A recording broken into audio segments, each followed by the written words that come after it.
আসসালামু আলাইকুম। আমার কথাগুলো বিবেচনা করেন। শয়তান কিন্তু সাগরের উপরে, নদীর উপর, সমুদ্রের উপরে তাদের কিন্তু আসর বসায়। সেখানে কি করে, মেন শয়তানটা বলে যে তুমি কি কি ক্ষতি করে ক্ষতি ক্ষতি করেছ, তাদের ক্ষতির হিসাব করে তাদের পুরস্কার দেয়। আমাদের কিন্তু এই মানব রূপধারী শয়তান সংসদে বসে, ওই শয়তান মহিলারা নেতাকর্মীরা কি কি অপরাধ করেছে, যে যত বড় অপরাধ করেছে তাদেরকে যত বেশি পুরস্কার দেয়। এটা কিন্তু কিছুদিন আগেও দেখতে পাচ্ছেন যে চাঁদাবাজি করছে, যে যত বেশি চাঁদাবাজি করে, সরকারি চাকরি করে যত বেশি চুরি করছে, যে রাজনীতি করে যত বেশি সরকারের টাকা চুরি করছে, তাদেরকে ভালো ভালো উপহার দিতেছে। তাদের কোনো দিন রাজাকার বলে নাই, খারাপ বলে নাই। কারণ শেখ হাসিনা তলাইছে কি একার দোষে? তার যে আশেপাশে নেতাকর্মী আছে চাঁদাবাজ, যে নেতাকর্মী আছে চুর, সরকারি টাকা চুরি করছে, সব টাকা তারা এসে একা শেখ হাসিনার পোলায় নেয় না, এরা তো নিছে। তাহলে তাকে কিন্তু একা ডুবাই নাই। তাহলে আর এদের বিরুদ্ধে কোনো দিনে তাদের কোনো বক্তব্য নাই। আছে কার? আলেম সমাজের বিরুদ্ধে। জেলখানায় কারা গেছে? আলেম, অন্য দলের লোকের দিয়ে পাঠাইছে। যদি তাদের দলের লোক অপরাধ করছে, জেনা ব্যভিচার, মহিলারা কিন্তু স্পষ্ট বক্তব্য দিচ্ছে যে নেতা পুরুষ নেতাদের কাছে রাত কাটাইলে তারা ক্ষমতা পায়।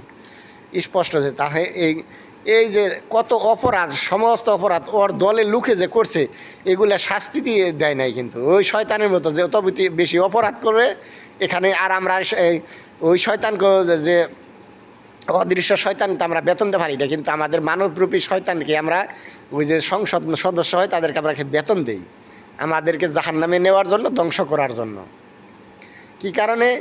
যে যারা এই অপরাধগুলো করছে তারাই তো মুনাফিক মুসলমান। কারণ ইসলাম ইলম নাই, আমল নাই, ইমান নাই, তাকুয়া নাই, মুত্তাকিদ নেই। তাদের ওই ধরনের লোককে আমরা নেতা বানাইছি ভোট দিয়া। আরেকটা দেখেন তো, যে 53 বছরে যে অপরাধগুলো করছে মানুষ, এগুলা কি আমরা যে আমাদের মানুষকে এই সার্টিফিকেট কি দুঃখ মায়ের গর্ভে থেকে নিয়ে আসছে, নাই আমাদের শিক্ষা ব্যবস্থা, শাসন ব্যবস্থা আমাদের বানাইছে? এই যে সংসদে বইয়া যে সরকার টাকা চুরি করছে, এটা প্রমাণ বাই করে তাকে কী করে মৃত্যুদণ্ড দেখ, এমন শাস্তি দেখ, জানি আর ওই যে যারা তার আশেপাশের নেতাগুলো আছে ওই চুরি না করে। চাঁদাবাজি করছে, এমন শাস্তির ব্যবস্থা করতো যে ওই চাঁদাবাজি আর না করে। তাহলে ওই দলের লোকগুলো সংশোধন হইতো, সরকারি টাকা চুরি করতো না। তাহলে সৎভাবে যদি সে রাজনীতি করতো, তাহলে 18 কোটি জনগণ ওই নেতাগুলোকে আবার সাপোর্ট করতো, ওই দলটাকে সাপোর্ট করতো। দেশে থেকে পালাতে হতো না। দেশের মানুষ তারা দেশ থেকে যাইতে চাইলে আরও উল্টে তাকে ধরে রাখতে চাইতো। কিন্তু ধরে রাখতে চাই কারা? যারা সবচেয়ে বড় চুর, মুনাফেক, যাদের চুরি বন্ধ হয়ে গেছে, দুর্নীতি বন্ধ হয়ে গেছে, তারা খুঁজে তাদেরকে। কারণ তাদের চুরি বন্ধ হয়ে গেছে। এখন এই জন্যে আমাদের পরবর্তী নেতা হবে যেই হোক, সে ওই মানুষকে শয়তানের মতো অপরাধ করলে তাকে সাপোর্ট না দেয়, চাঁদাবাজি সন্ত্রাসী করলে, খুন খারাপি করলে, জেনা ব্যভিচার করলে তাকে সাপোর্ট না থেকে তাকে শাস্তি দেয়। তাতে কি হবে?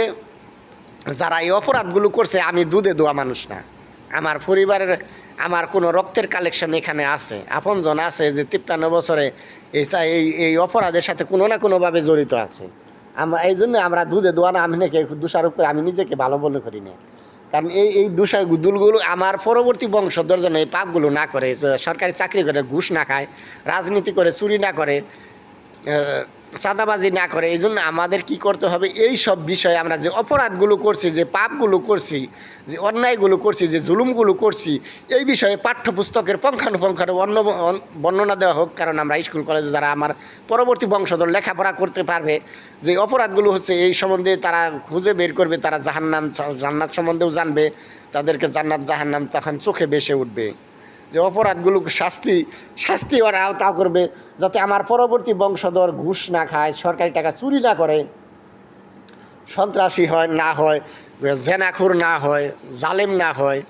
এই জন্য আমাদের শিক্ষা ব্যবস্থায় সে আওতায় আনা এবং শাস্তির আওতায় আনা। কারণ শাস্তি দিলে এই পাপগুলো হবে না। আর শিক্ষা ব্যবস্থায় দুইটা জিনিস আমাদের দরকার, একটা হলো শিক্ষা ব্যবস্থা, একটা শাসন ব্যবস্থা।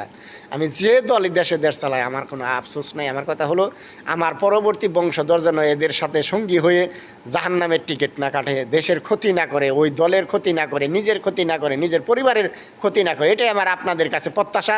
এই জন্যই আপনি নির্বাচিত করবেন কোনো মহিলাকে নয়, একজন সৎ এবং আদর্শ ব্যক্তিকে।